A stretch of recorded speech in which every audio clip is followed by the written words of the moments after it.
And as you're about to hear, President Trump takes credit for things even if he had nothing to do with them.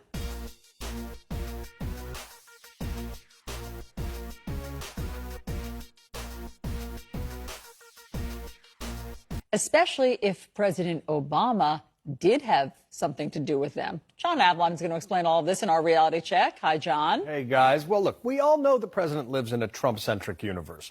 But despite presiding over a strong economy, at least to date, he keeps trying to take credit for things that happened before he took office. Case in point, Tuesday at Shell's new Pennsylvania plant. It was the Trump administration that made it possible, no one else. Now, maybe the no one else was a tell because it turns out that $6 billion plant was announced back in 2012 under, you guessed it, President Obama. And this happens a lot. Back in 2017, BuzzFeed published a litany under the headline, "Trump keeps taking credit for deals struck while Obama was president." The article included everything from Ford plants to jobs at Charter Communications and SoftBank. But sometimes Trump takes credit for entire industries. Steel was dead.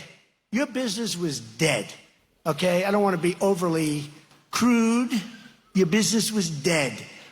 So about that death. According to Trump's own Bureau of Labor Statistics, employment in the steel industry wasn't dead then, but it is on the decline now.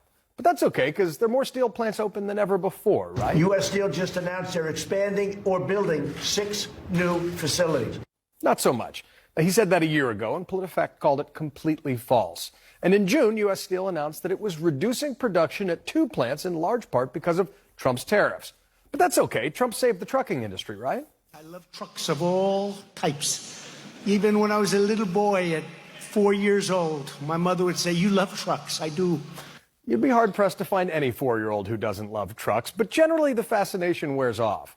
But if you really love trucks and truckers that much, you probably wouldn't take away their tax deduction on daily expenses or relax the rules on required breaks for drivers. But the false claim he claims most might be something called veterans' choice. I came back to my people, I had experts, and I said, I have a great idea. These lines for the veterans are too long. Let's let them go outside, go to a private doctor. I said, man, am I smart. Okay, pro tip. Watch out for people who say, man, am I smart. But it is a good idea. So good, in fact, that it was a bill co-sponsored by John McCain and signed into law by President Obama back in 2014. But that hasn't stopped President Trump from repeating it more than 80 times, according to CNN's intrepid fact-checker Daniel Dale. And when you repeat a false statement more than 80 times after being called out on it, that's called a lie. Okay, lightning round. ExxonMobil's recent investment in the Gulf Coast. This is something that was done to a large extent because of our policies. That started in 2013, adding solar panels to the border wall. Pretty good imagination, right? Good. My idea.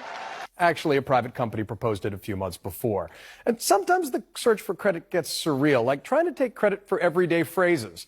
Like that time he told The Economist that he'd come up with the phrase priming the pump, which the Merriam-Webster dictionary promptly pointed out has been used that way since at least 1933. Or when he appeared to claim credit for creating a word. How about the word caravan? Caravan. I think that was one of mine. Well, that word's been used to describe things since at least 1588. And that's your reality check.